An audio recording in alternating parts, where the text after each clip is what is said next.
we could be phenomenal in and of itself, but without the right system, good luck. Yeah. And then the other way, we can have a phenomenal system, and then, no magic can be done on something that doesn't sound good. You're listening to Catholics in Ordinary Time. I'm Father Jack Bence, your host. My guest this week is Dr. Sara Shakliyan. Sara and I work together at Blessed Sacrament Parish, where she serves as Director of Music in Hollywood, California. And what an experience to work with her. I was a pastor and she was Director of Music. And together we got to do a lot of really gorgeous liturgy, mainly because of her talent and her ability to gather around her an incredible group of musicians that are understandably hardworking, loyal, and I think they, like me, get just a huge kick out of her because she's hilarious and so passionate about what she does. And I think you'll enjoy this conversation. As a matter of fact, the reason I'm doing this series on musicians is for a chance to hang out with her. So I hope you enjoy the time with her as much as I did.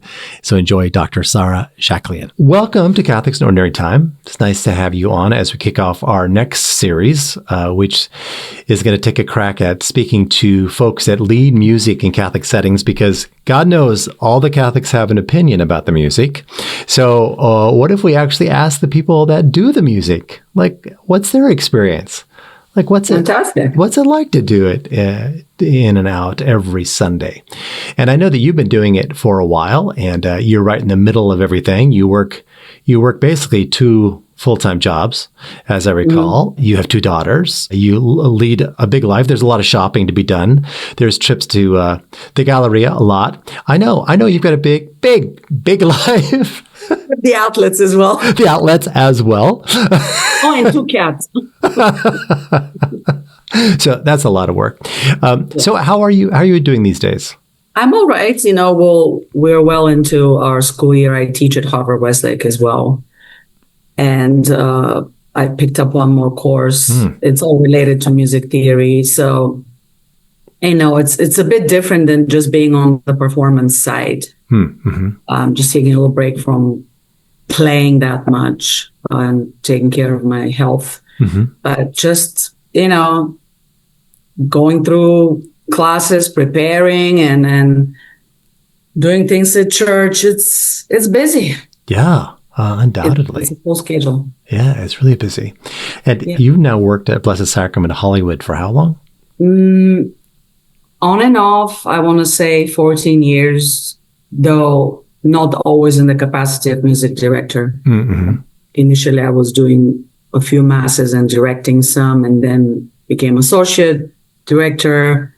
And then before you came on board, I became the MD. Yeah. Right. And you lead kind of a large group of younger musicians at this point, in part because of who you are, but in part because of where Blessed Sacrament is also, which is in Hollywood near a music school. And you've been connected to a wide group of musicians. That is very true. And, we have a few institutions around us that train musicians like AMDA and the Musicians Institute that's near us. And just, whoever happened to walk in and be interested. But you and I have worked together for a couple of years, and it's several factors that contribute to having more young adults in our ministry, how intentionally we worked on that. Yeah. And I certainly enjoyed those years working with you. It was just terrific. Oh, me too. I loved it. And the things that I really enjoyed working with you is that I know a lot of church musicians, I reckon they would start either in church or as musicians, and you certainly started as a musician. And as a professional, as a performer, you have a wide capacity for collaboration, but in a professional way. I mean, you also expect a lot from your musicians and from yourself and from what's possible. Tell me again, or tell the folks that are listening to this, how you started in music. I think you come from a musical family to start with. Yeah, I'm from Bulgaria, and both my parents were professional musicians, conductors, composers. And because our system is a bit different, like if you're gifted in the arts, chances are you will be probably channeled into a magnet school. So early on, I went to music magnet school in Bulgaria, and then the conservatory there. So back to back. And then some more, I came to USC and pursued a degree in choral music and conducting. So master's, doctorate in conducting, composition, piano, collaborative arts. And as I was kind of like midway through the master's into the doctorate, I went into Blessed Sacrament Church.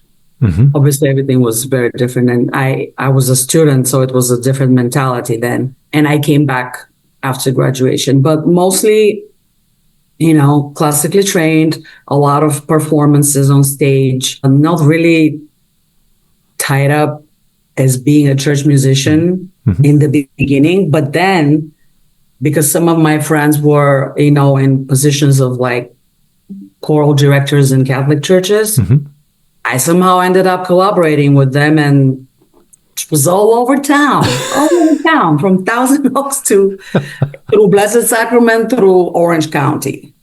Yeah. And just kind of totally immersed myself in that milieu. And they were very kind. They've always been very kind and generous because, I'm not brought up Catholic. And where I come from, we're Eastern Orthodox, though that's quite similar, as we know. But still not raised in that due to partly the regime that I lived in. Right. So to me, it was a new experience, but I might have mentioned this to you. I arrived at Blessed Sacrament where the Jesuits were, and just little by little, something changed, and I became so engrossed with it, so fascinated to know more about the spirituality, that Ignatian spirituality, that eventually just kind of blended myself right in. And, I'd say I'm Catholic big time. Yeah. Did you ever toy with going to the Protestant side of worship, as far as like, if you started out, and this is maybe me characterizing you, as a student, you started out maybe playing at Blessed Sacrament just as a way to perform and pick up some extra cash to do that. Was that just happenstance that you went in the Catholic direction rather than to the maybe Protestant churches? It was a happenstance, but I should also open up a bracket here and say that my first church job was in a Black gospel church in South Central LA, because one of my favorite styles is really to play gospel music. Yeah. And I have done my fair share of playing around Lutheran churches as well. I don't think I was any bias towards just sticking to the Catholic Church. Sure. Because on some level, I always, back then, my thought was, the Catholic Church music has a lot more to go. It's not catching up. It's not keeping up with what's happening around. And then obviously there was the explosion of all these like Christian music, evangelical music. Praise and worship. Praise and worship. You came at the heels of COVID, right? Was that 2020 or 2021? Yeah, I think, yeah. And then you and I had many conversations about styles and what we like and what fits and what doesn't fit. And, we so diligently and intentionally and intently work towards shaping up the liturgy with the preaching and the music, and just kind of constantly have this like balance and amplification at the same time, right?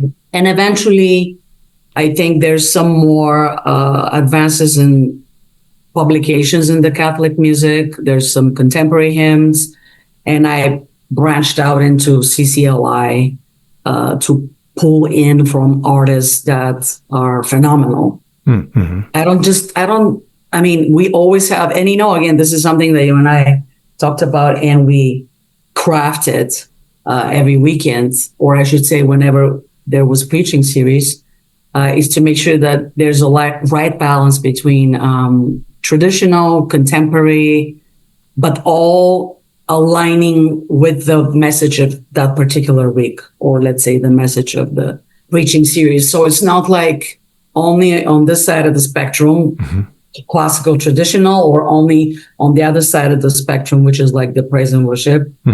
There are messages and beauty in all of those styles. I think in a way, you and I kind of created something unique at Blessed Sacrament, which I continue doing, which is this hybrid of things. Yes. And I think that's possible. I think it's possible because it's totally possible. But that's because of your versatility as well, I think. Yeah. And the way I train our musicians is they have to be able to do everything. Mm-hmm. Right? Remember, we talk about boutique masses, unified message. Yeah.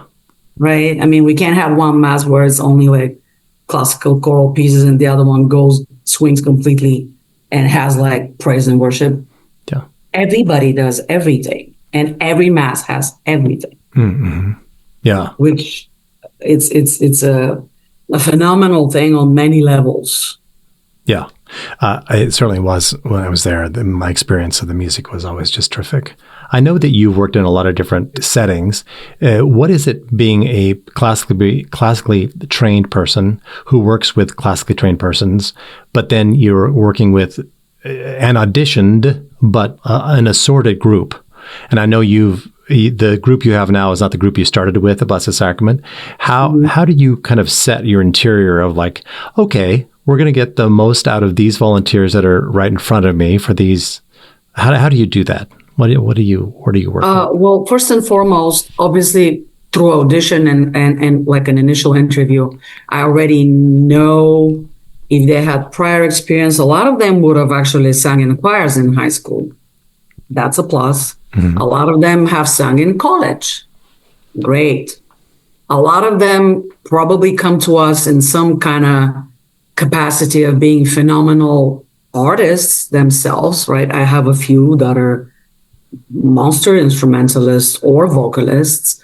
I think the most important thing for me is the way I posture things in terms of how I look at them as a ministry, right? It's not a ministry of church musicians, volunteers, because then that immediately kind of presupposes a certain mindset of, oh yeah, that's the church choir. Here's my professional choir. Yeah. Here's my church choir.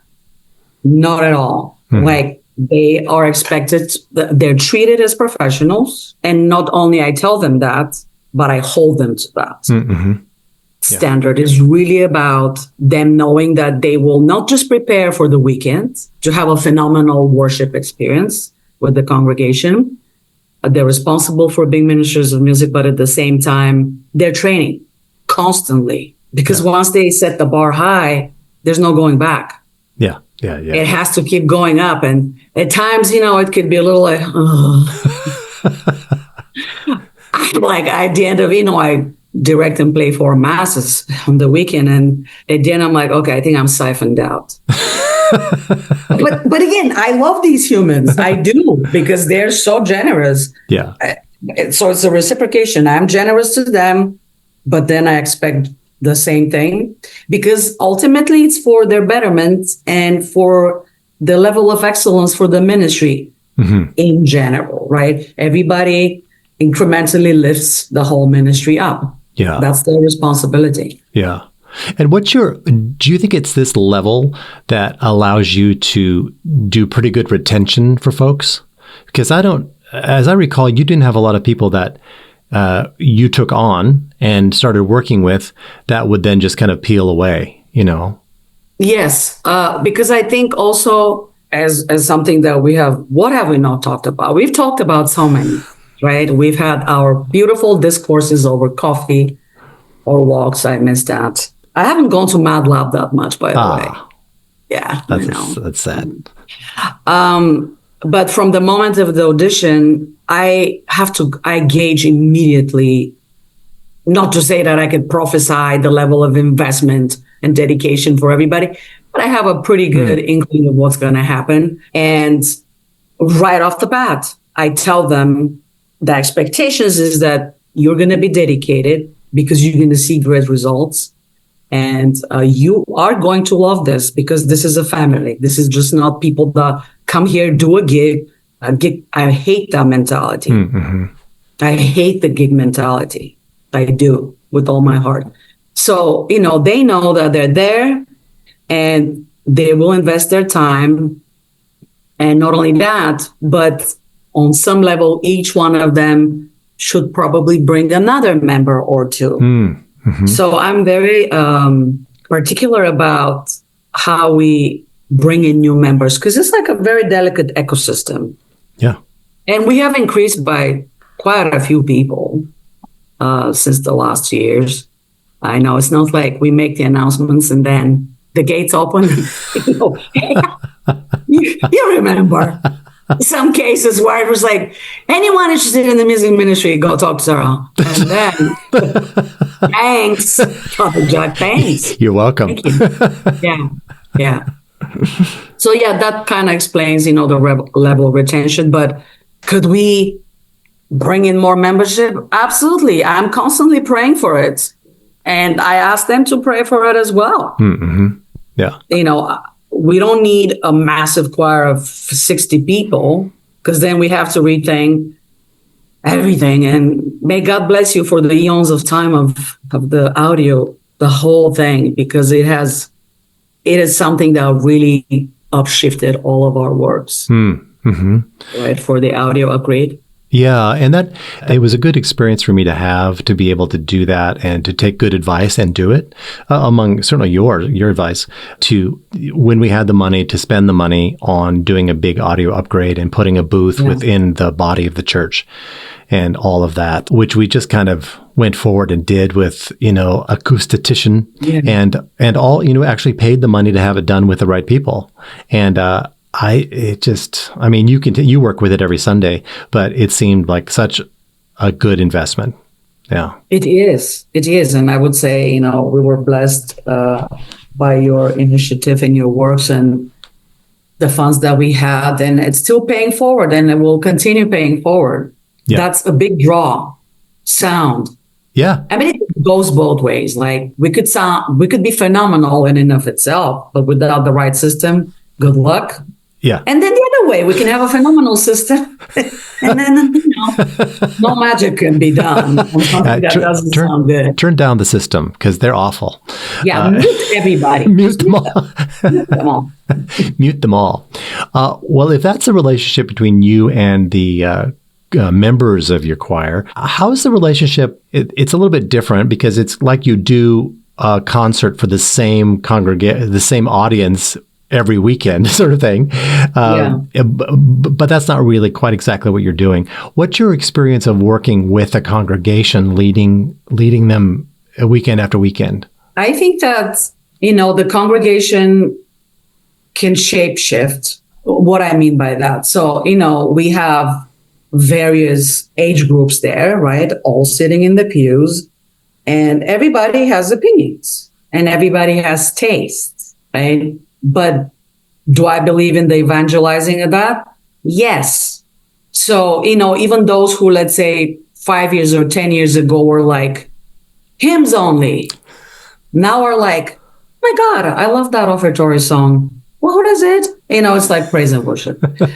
What's the experience is that no two congregations are the same, not by size, not by energy. But there's this opportunity for them to reciprocate in participation of worship, right?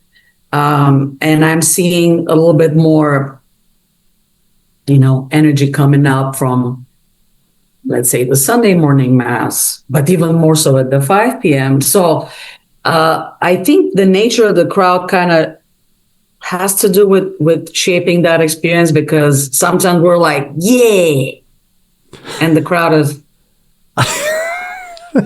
and it's like, okay. And again, we're not there to, we know that we're not there to perform. We're not there to show our chops, but we've worked hard. Yeah. To lift everything up. We've worked hard to move people, even if it's one soul at the time. And after mass, people come up and say, that song, it made me tear up. Or, oh, I'm visiting from, I don't know, Canada, and I just had like a such a profound experience. Like, I would say testimonies are a way of aging a little bit. And they don't have to be praiseful testimonies, right? I mean, at times I'm like, okay, now, like, tell me what wasn't quite there. Mm-hmm. I already know, right? Every mass, I already know. While we're doing the songs, I already know what could be better. Yeah. What is, really good. And had you gauged success around congregation participation in the singing, or it just depends on the song, or what's happening there? It depends on the song, but we couldn't get to the video upgrade, so we're looking to find ways into like projecting lyrics and all that. Mm-hmm. That's the next step. I think that would be very helpful. Obviously, it has to do with some visuals. Not everybody is comfortable with joining in a song, but we see people humming and nodding, and even if they are not necessarily singing and matching pitch with us, they're still like rhythmically maybe invested, or like there's some kind of body language. There's like nodding of the head. There's work to be done. Like I don't think Blessed Sacrament was ever a singing congregation. I did not get that impression. It's just physically, it's not. Yeah. It's not. And again, we cannot ever match up with the Lutherans. We cannot achieve that level of congregational singing, right? Mm-hmm. It's a work in progress, I want to say, constantly. Yeah. Constantly. Yeah, that's good. It's a vulnerable thing. Not everybody is like, I just came here. I want to pray. I want to receive Jesus. And I don't want to have to worry about one more thing, which is using my voice. Yeah. No, because I know some music directors have been, beaten around the head and ears to the point where it's all about congregational singing. So we can't do that song. We can't do that song. We have to do this song because they won't sing it. You know what I mean? And I'm just like, okay. And I'm always just wondering about your balance for that. I mean, it's yes. I'm still seeking that balance, but I don't think just adhering to one or the other only is a win. It's not. Mm-hmm. It's not. If I just adhere to, let's simplify the rep, let's say do like harmonies or something as simple as that, so that everybody can sing. Well, there's other ways. We do a verse in unison. We invite people to join in the chorus.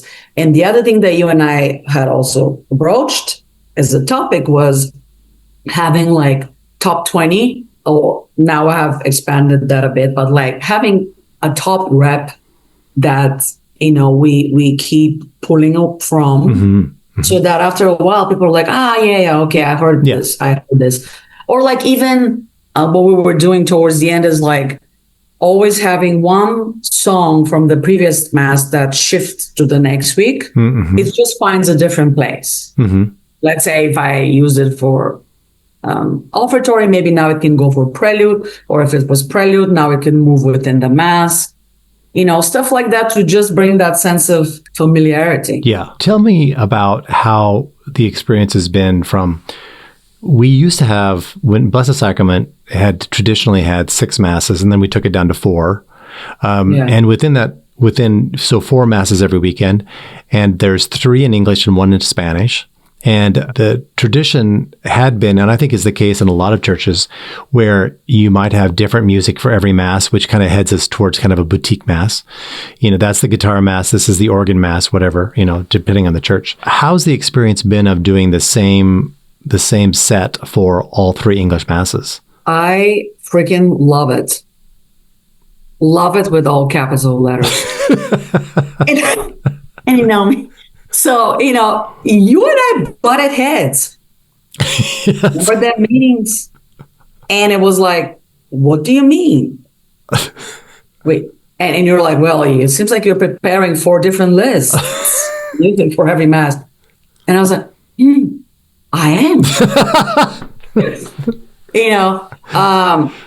Why? No, never. I can't. I swear, I can't. Now, obviously you believed in the importance of music, right? In the worship. So the reason on some level it was hard to have a unilateral music across every mass is because, Saturday, the vigil. And traditionally it was like for 50 years before I took over was like a cantor and piano. How can I spread my wings there? I can't.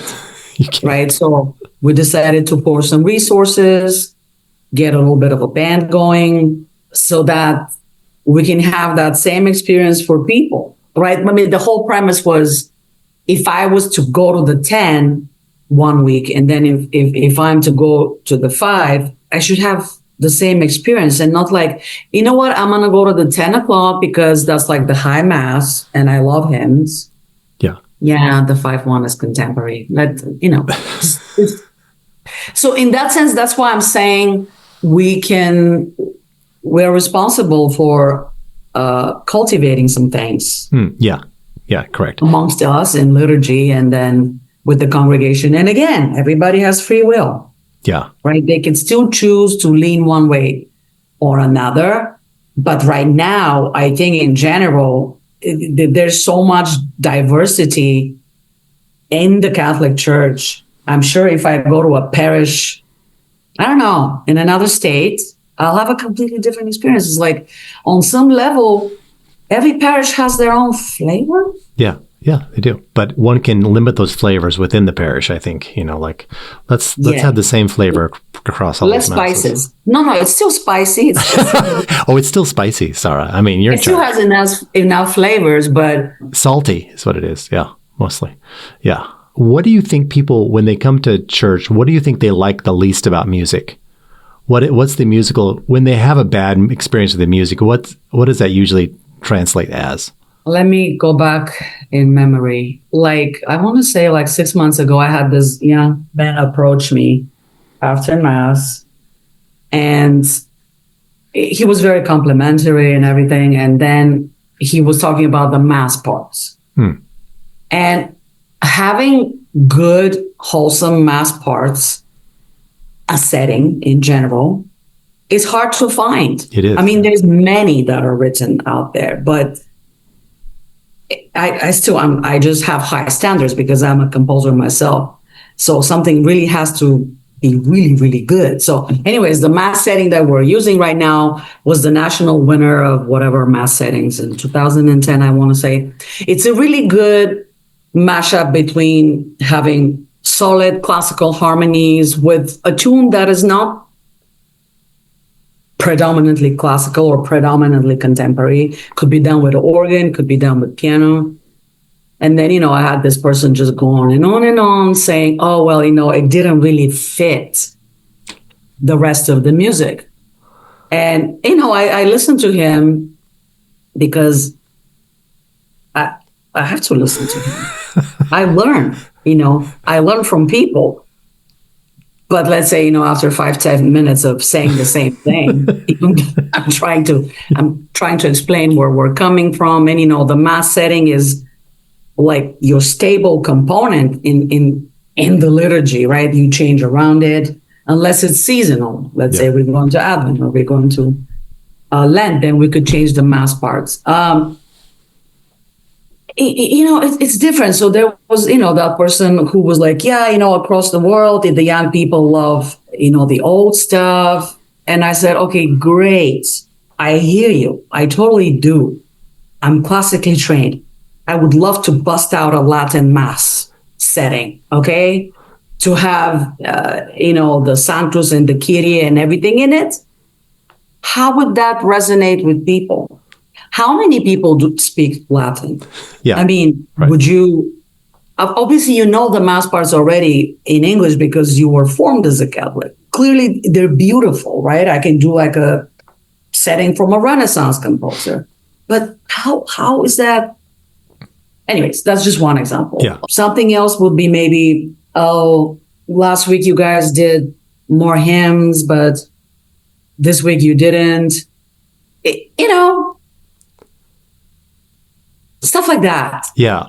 But do you think Catholics complain about the quality or there's too much singing or you're not quite, I mean, you have a limited experience of that. So when Catholics complain about the music, what are they complaining about typically? Do you know? Because I don't have that much time for me to form that opinion, I can only opine if I have enough opportunities to have field trips. And you and I made sure that I have a bench time, or even if I was off, I'd be going to other churches like a nerd and checking out their music and to see what their experience was, right?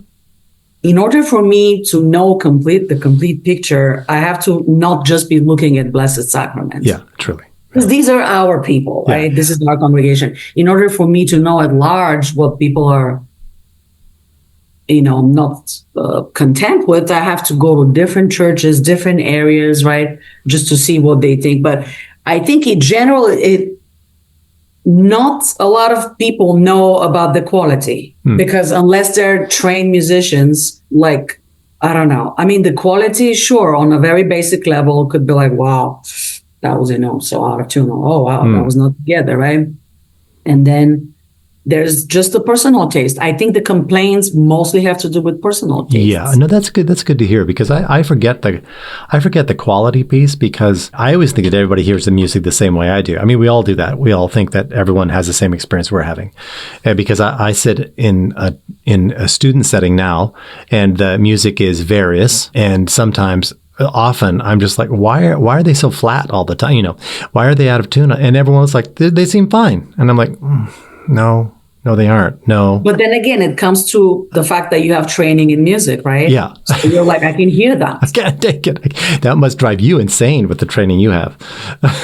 Well, I mean, that's why, again, when I talk about facilitating a ministry, I am hellbent on intonation. Yes. It's vocal music, for goodness sake. And I'm like, what's not inspiring for prayer? You guys not being in tune. You being flat. Yeah. And what good does it do if it sounds good in general as a product? It's good with the band, the drums are awesome and all that.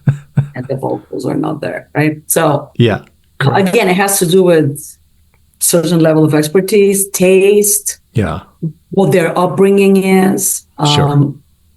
If they're more traditional or yeah. Though I'm surprised, like lately I have people who are like, not necessarily young adults, and they come up to me and I'm like, okay, now I'm going to hear something about the praise and worship song that we did.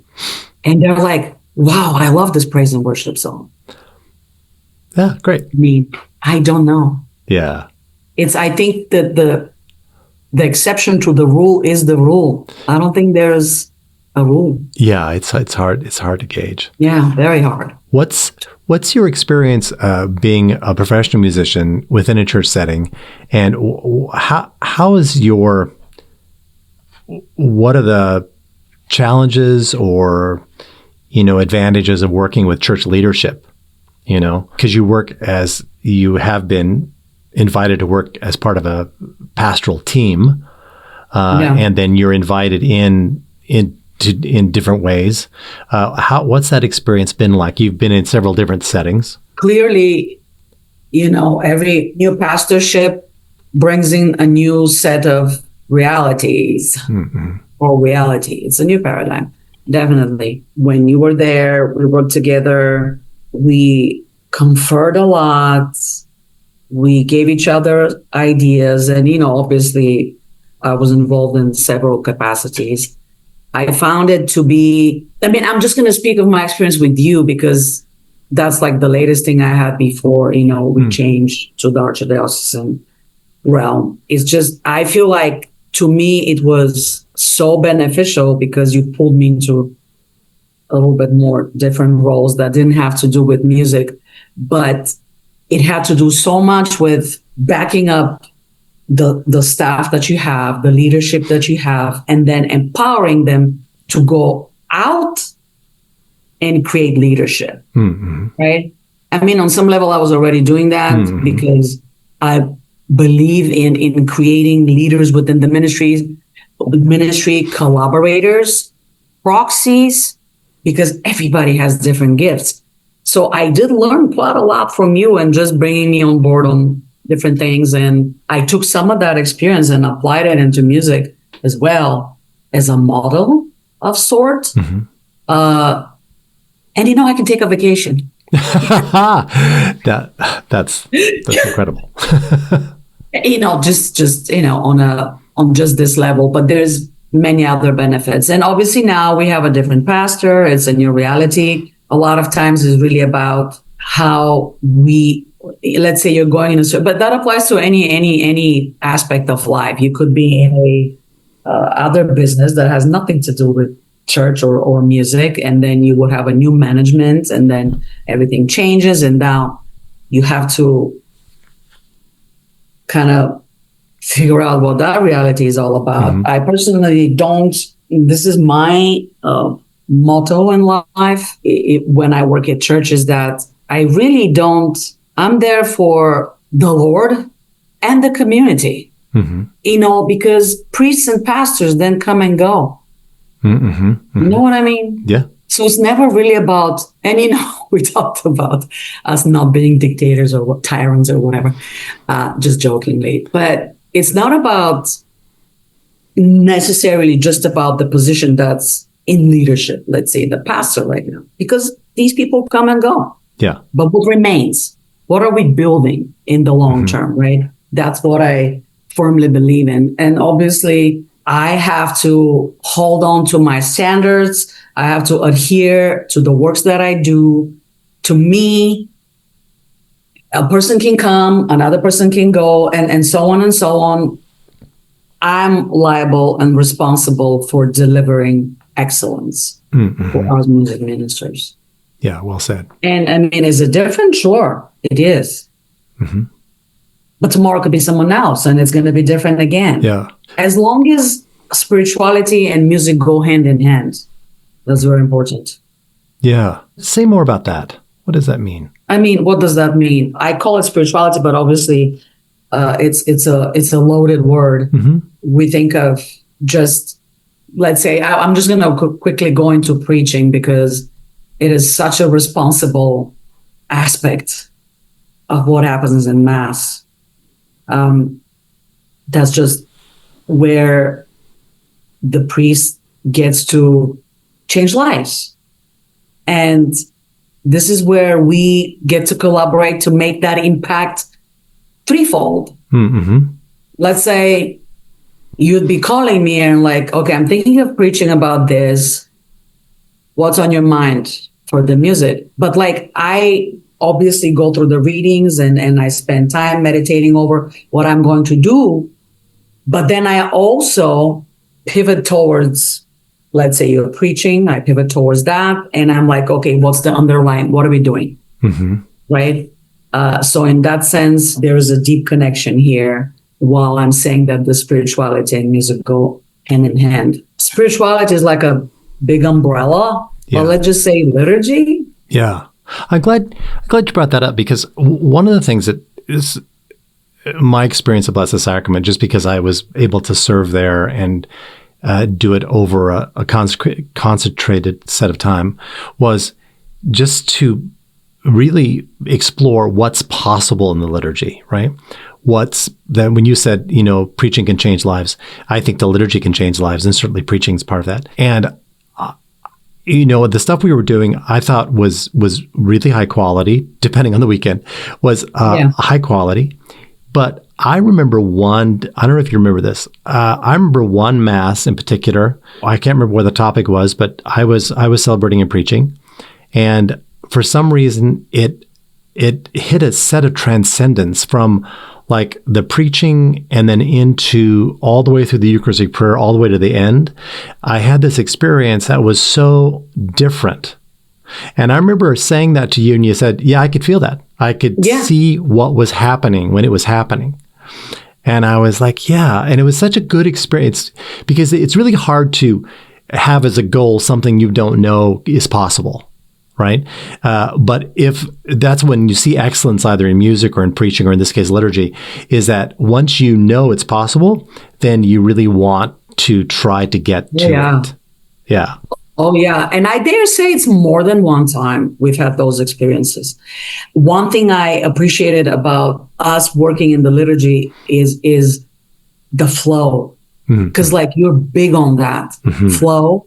I'm big on pace. So you have like your experience from as a theater person. I have experience from playing music theater and just doing concerts. So pacing, flow, energy, build. Yeah. How are we building this? It goes through an apex, right? And then it should go towards like a high finish. So I think that we had many such experiences where like there's the homily and then that finished on a high note, and then we picked that up from there with the song after that, and it just keeps driving upwards and forward. Mm-hmm. And again, like once you experience that, you want more of it. That's for sure. You want more of it. Yeah. You want more of it. Yeah. Yeah. Because it's you're like, you know what? We feel the chills. Like I'd be, talking in the talk back. I'll be like, guys, did you feel what I was feeling? Like just this energy. Yeah. And we hope that this energy reverberates, across. Yeah. And it's strange that the language we're talking about, because we both have a background in performance and mm-hmm. Is that we're talking about energy, but it's not too much to say that it is spirit filled. That's what's possible, and not because we're conjuring any kind of spirit in the liturgy.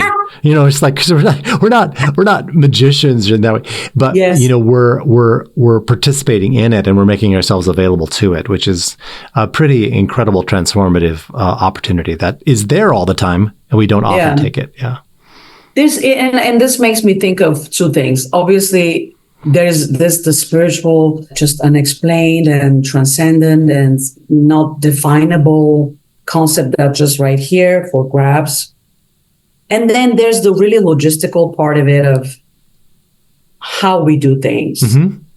Let's get them done amazingly. Yeah. And so sometimes if there's a disbalance of these two, we're not getting that experience. But when these two merge together, and I would say to get to this phenomenal spiritual experience, sometimes it is very dry. It is pedantic. It is about planning.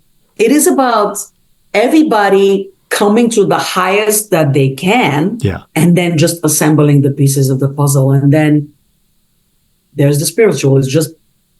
It's there. Yeah. You cannot not get it. Yeah. I mean, again, it doesn't happen every time.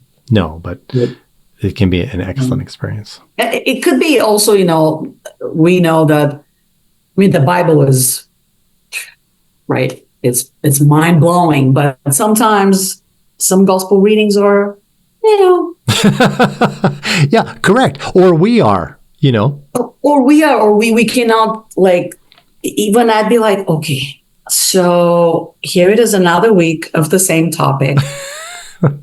There's like, I don't know, I haven't counted them, but let's say 10 or more permeating themes in general. Yeah. And we kind of go back and forth. And okay, we'll talk about fate. A couple of weeks later, we'll talk about fate in a different way. Now, how? Yeah. Right? Different opportunities. So just like you guys probably have some blockages of like, okay, that's the umpth time. Yeah. And now what? Yeah. Well, our time is about finished, and this has been such a treat because I love talking to you and being with you, and I certainly miss working with you. One of the final questions is what's a favorite song of yours right now? Not the favorite of all time, but what's a favorite song of yours right now? It's When Wind Meets Fire. When wind meets fire. Wind meets fire. Is that a PNW song? Yeah, it's beautiful. And actually, Vivi recommended it to me. Oh, Are you using it a lot? I've always told them, keep sending me songs, keep recommending me, even if I listen to it 2 months later. They're like, oh yeah, but we told you about this so many times. I'm like, in the right time. In the right time. No, it's a beautiful song. Oh, that's so good. Beautiful. Praise and worship. Yeah. I'm just delighted that you are still leading down at Blessed Sacrament, and they are so blessed to have you. I mean, they really are. And I know that it may escape some of them some of the time, but they really are. Yeah. So I'm delighted. I'm blessed because without them, who am I? Well, you're just I'm just a simple woman. Just a simple Bulgarian peasant on the piano. Just a simple, well, actually, I'm Armenian. But great. So good to see you, Jack. Thank you so much inviting me. Yeah. Thank you for taking the time to do it. I know it, you think, what's this going to be? But thank you so much for doing it. Yeah, absolutely. Right. And that's our show. If you enjoyed this interview, be sure to share this episode on social media. You can leave us 5 stars on Spotify or a review on Apple, or email it to a friend. Anything you can do to invite folks to listen, it really does help us to continue to produce this program week after week. Thank you.